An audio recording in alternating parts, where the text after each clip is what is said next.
Bonsoir, bienvenue dans cette vidéo. Donc aujourd'hui, on va essayer de mettre en place un laboratoire de pentest qu'on va beaucoup utiliser dans cette chaîne. Donc sans plus tarder, le laboratoire va être composé de deux machines. Donc la machine Kali Linux qu'on connaît bien. Donc Kali Linux est une distribution Linux spécialisée conçue pour la sécurité informatique et les tests de pénétration. Elle a été créée par la société Offensive Security. Donc Kali Linux est dérivé de Debian, une autre distribution Linux populaire. Donc on va parler de quelques caractéristiques importantes de Kali Linux. Donc on a d'abord, c'est une machine qui est orientée sécurité. Donc Kali Linux, conçu pour les professionnels de la sécurité informatique, propose une multitude d'outils intégrés pour mener des tests de sécurité, des audits et des analyses de vulnérabilité. Il y a aussi une large collection d'outils sur cette machine. Donc Kali Linux inclut une large sélection d'outils open source spécialisés en sécurité, comprenant des scanners de vulnérabilité, des utilitaires de craquage de mots de passe, des outils d'analyse réseau et des solutions de forensique. Elle a aussi une communauté très active. Donc Kali Linux profite d'une communauté dynamique d'utilisateurs et de développeurs engagés, donc contribuant au projet par des retours, la détection de bugs et le développement d'outils innovants. Donc voici un peu ce qu'on peut dire de Kali Linux. Donc maintenant on va parler de l'autre machine, qui est une machine aussi qui est très bien connue dans le monde de la cybersécurité, qui est la machine Metasploitable 2. Donc la machine Metasploitable 2 est une machine virtuelle créée à des fins d'entraînement et des tests de sécurité. Donc, elle a été conçue pour permettre aux professionnels de la sécurité informatique et aux chercheurs en cybersécurité de pratiquer et de perfectionner leurs compétences en matière de tests de pénétration de manière légale et éthique. Donc, on va essayer aussi de parler de quelques points clés à connaître sur cette machine. Donc, c'est une machine virtuelle qui est vulnérable. Donc, Metasploitable 2 est délibérément vulnérable, ce qui signifie qu'elle contient un certain nombre de vulnérabilités de sécurité connues. Donc, ces vulnérabilités ont été incluses intentionnellement pour permettre aux utilisateurs de s'exercer à l'exploitation de failles de sécurité et à la remédiation. Donc, c'est une machine qui est basée aussi sur Ubuntu. Ça aussi, c'est à savoir. Donc, Metasploitable 2 est basée sur une version de la distribution Linux Ubuntu. Elle est préconfigurée avec divers services réseau, applications et configurations susceptibles d'être exploitées lors des tests de pénétration. C'est aussi un environnement d'entraînement. Donc, Metasploitable 2 sert d'environnement d'entraînement sécurisé pour les professionnels de la sécurité informatique. Il offre une possibilité de pratiquer divers scénarios d'attaque et de renforcer les compétences nécessaires pour sécuriser les systèmes contre de telles attaques. Donc, c'est une machine à but éducatif. Donc, bien que Metasploitable 2 puisse être utilisé à des fins éducatives et de formation, il est crucial de souligner que son utilisation doit se faire dans un cadre légal et éthique. Donc, c'est ça. Donc, vous n'avez pas le droit d'implémenter cette machine sur un réseau qui ne vous appartient pas.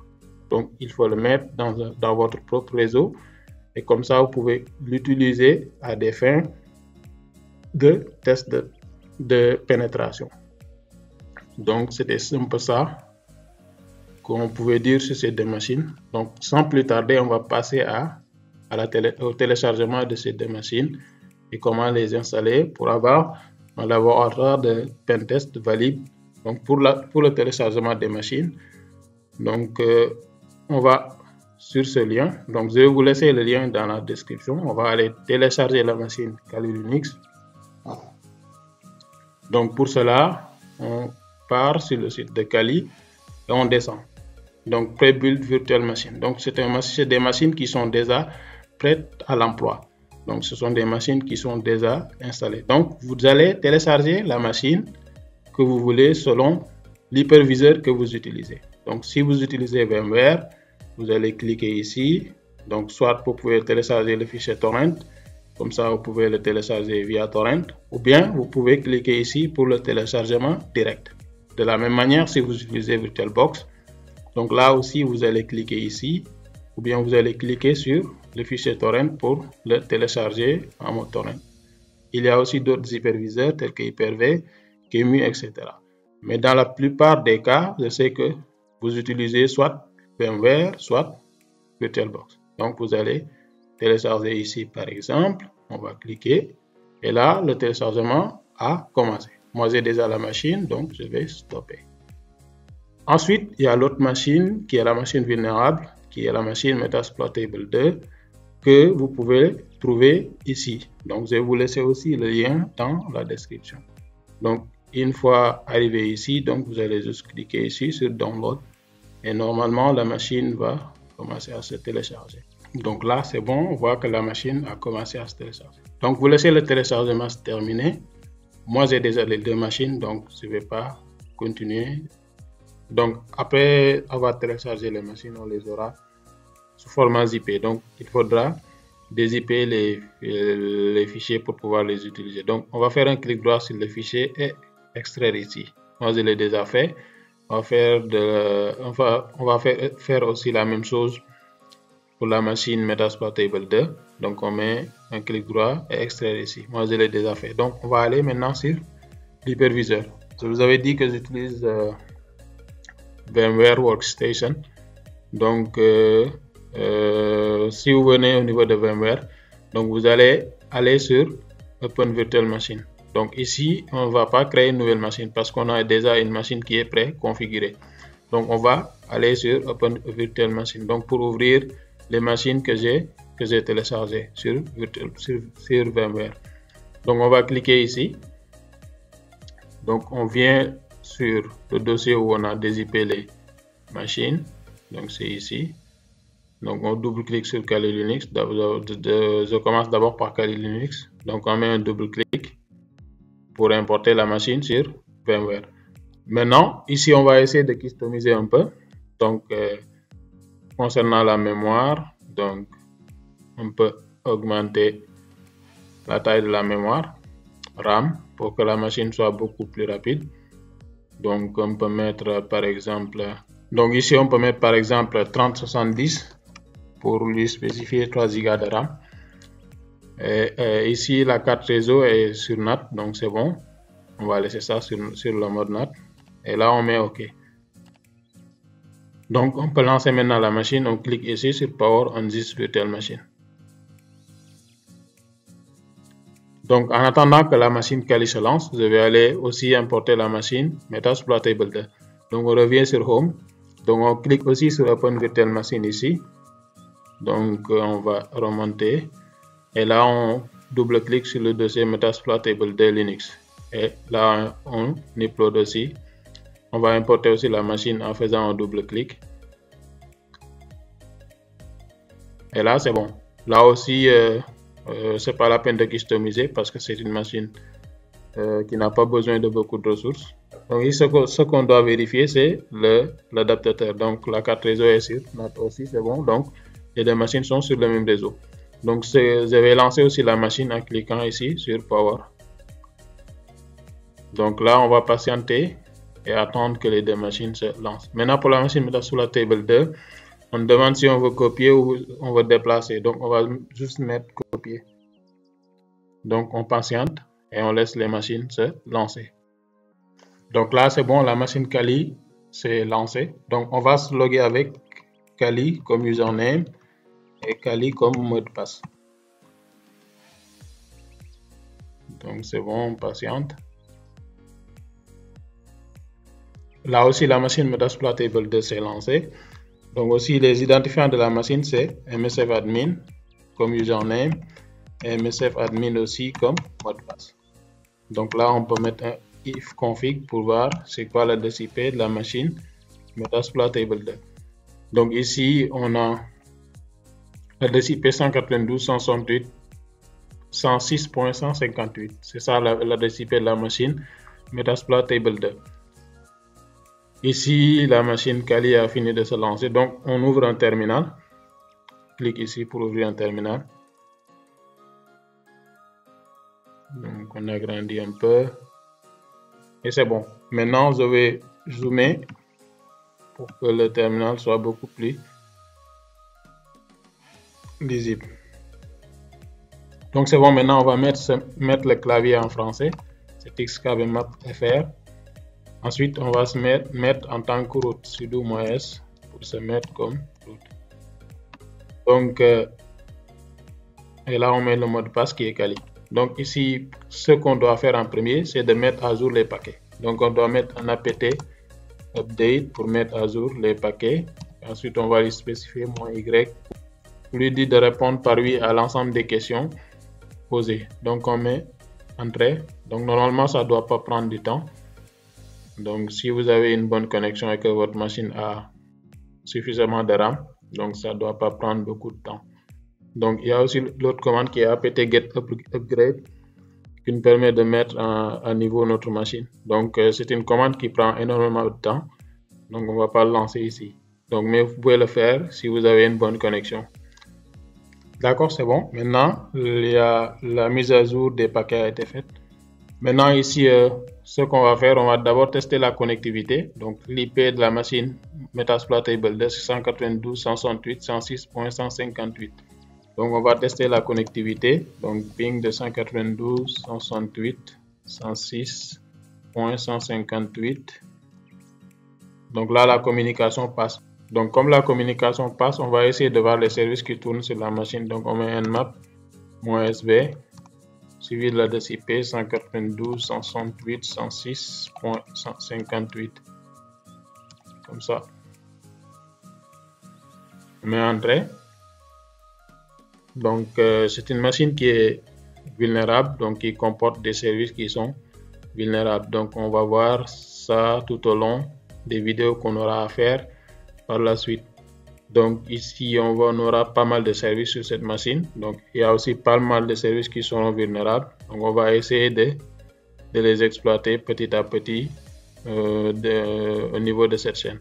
Donc, ici, on a les services qui sont là, donc avec leur port. Donc, ici, on a le port 21, le service FTP, et sa version, c'est le 2.3.4 qui est une version vulnérable. Donc, on va voir comment exploiter ça. On a aussi le service SSH qui tourne ici, le service Telnet. Donc, aussi, on a le SMTP, la HTTP avec la version 2.2.8. Donc, on va essayer de voir aussi s'il y a des vulnérabilités pour cette version. Donc, on va essayer de l'exploiter aussi. Donc, on a aussi le VNC, on a aussi du MySQL, du NFS, etc., etc. Donc, il y a beaucoup de services ici qui sont vulnérables. Donc, on va essayer dans les vidéos à venir de les exploiter. Donc, là, on passe comme on sait qu'il y a un serveur HTTP qui est présent sur cette machine. Donc, on va essayer d'accéder au serveur. Donc, on met ici l'adresse IP de la machine. Donc, 192.168.106.158 ici. On met entrée. Donc, là, on tombe sur le serveur web de la machine. Donc, ici, il y a plusieurs applications web qui sont présentes ici.